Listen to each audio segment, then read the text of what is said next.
Hi friends, ఇంటికి చుట్టాలు వచ్చినప్పుడు ఎక్కువ హడావిడి లేకుండా రెండు కోడిగుడ్లతో ఈ రెసిపీ చేసి పెట్టండి. చాలా ఇష్టంగా తింటారు. కూరలు కూడా చేయాల్సిన అవసరం లేదు, డైరెక్ట్ గా ఇలాగే తినేస్తారు. వంట రాని వాళ్ళు చేసినా కూడా వారెవ్వా అనిపిస్తుంది ఈ రెసిపీ.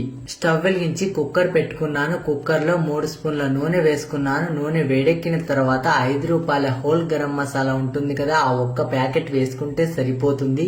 హోల్ గరం మసాలా వేసిన తర్వాత ఒక 2 నిమిషాల పాటు నూనెలో వేగనివ్వాలి. ఒక 2 ఉల్లిపాయల్ని సన్నగా తరిగి వేస్తున్నాను. 4 పచ్చిమిర్చిని నిలువుగా కట్ చేసి వేస్తున్నాను. మనం వేసిన ఉల్లిపాయలు పచ్చిమిర్చి ఒక 2 నిమిషాల పాటు నూనెలో మగ్గనివ్వాలి. పచ్చిమిర్చి ఉల్లిపాయలు మగ్గిన తర్వాత 1 స్పూన్ అల్లం వెల్లుల్లి పేస్ట్ వేస్తున్నాను. ఫ్రెష్ అల్లం వెల్లుల్లి పేస్ట్ వేస్తే చాలా బాగుంటుంది ఈ రెసిపీ, అందుకోసమే ఫ్రెష్ది మాత్రమే వేస్తున్నాను. 2 క్యారెట్లను చిన్న ముక్కలుగా కట్ చేసి వేస్తున్నాను. ఒక పెద్ద సైజు టమాటాను చిన్న ముక్కలుగా కట్ చేసి వేస్తున్నాను. మొత్తం ఒకసారి కలిపి 2 నిమిషాల పాటు మగ్గనివ్వాలి. సన్నగా తరిగిన కొద్దిగా కొత్తిమీర వేస్తున్నాను. కొత్తిమీర వేసిన తర్వాత ఒకసారి మొత్తం కలిపి మూత పెట్టి ఒక 2 నిమిషాల పాటు మగ్గనివ్వాలి. 1 గ్లాస్ బియ్యం తీసుకున్నాను. 1 గ్లాస్ బియ్యాన్ని 2 సార్లు శుభ్రంగా కడిగి ఒక బౌల్లోకి తీసుకున్నాను. 1 గ్లాసు బియ్యానికి సరిపోయేట్టుగా 2 కోడిగుడ్లను తీసుకున్నాను. మనం కడిగి పెట్టుకున్న బియ్యంలోకి 2 కోడిగుడ్లను కొట్టి వేసుకుంటున్నాను. ఇప్పుడు మనం వేసిన గుడ్లు బియ్యము మొత్తం కలిసిపోయేలాగా ఒక 2 నిమిషాల పాటు బాగా కలుపుకోవాలి. మనము చేసే స్పెషల్ రెసిపీకి ఇదే స్పెషల్ అండి. ఇలా కలపడమే చాలా స్పెషల్. దీని వల్లనే మనం చేసే రెసిపీ చాలా టేస్టీగా వస్తుంది. 2 నిమిషాల తర్వాత మూత తీసి చూస్తున్నాను. మనం వేసిన వెజిటేబుల్స్ అన్ని బాగా మగ్గిపోయాయి. ఇప్పుడు ఒకసారి మొత్తం కలుపుతున్నాను.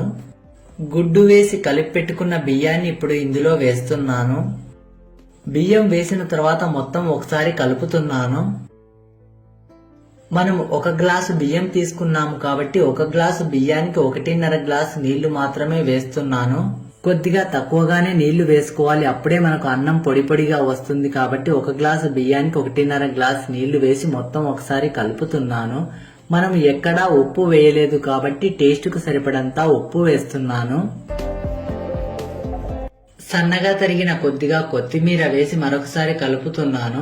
కొత్తిమీర వేసి కలిపిన తర్వాత కుక్కర్ కి మూత పెట్టి విజిల్ పెట్టి 2 విజిల్లు వచ్చే వరకు మీడియం ఫ్లేమ్ లో ఉండనివ్వాలి. 2 విజిల్లు వచ్చిన తర్వాత కుక్కర్ కి విజిల్ తీసేస్తున్నాను. లోపల ఉండే ఆవిరి మొత్తం వెళ్లిపోయిన తర్వాత మాత్రమే కుక్కర్ కి విజిల్ తీసేయాలి. చూస్తున్నారు కదా, కొద్దిగా అన్నం పలుగ్గా ఉంది.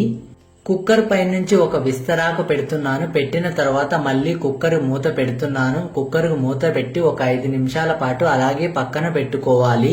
స్టవ్ ఆన్ చేయాల్సిన అవసరం లేదు. 5 నిమిషాల తర్వాత కుక్కర్ మూత తీసేసి విస్తర్ తీసేసి చూస్తున్నాను. ఇంతకు ముందు కొద్దిగా అన్నం పలుగ్గా ఉంది కదా, చూస్తున్నారు కదా, ఇప్పుడు అన్నం చక్కగా అయ్యింది.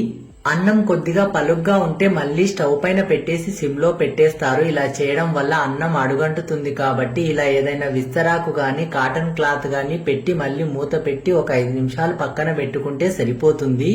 చూసారు కదా, చాలా టేస్టీ అయిన ఎగ్ వెజిటేబుల్ బిర్యానీ ఈజీగా రెడీ చేసేసాం. ఎక్కువ హడావుడి లేకుండా 2 కోడిగుడ్లతో ఈజీగా రెడీ చేసుకోవచ్చు.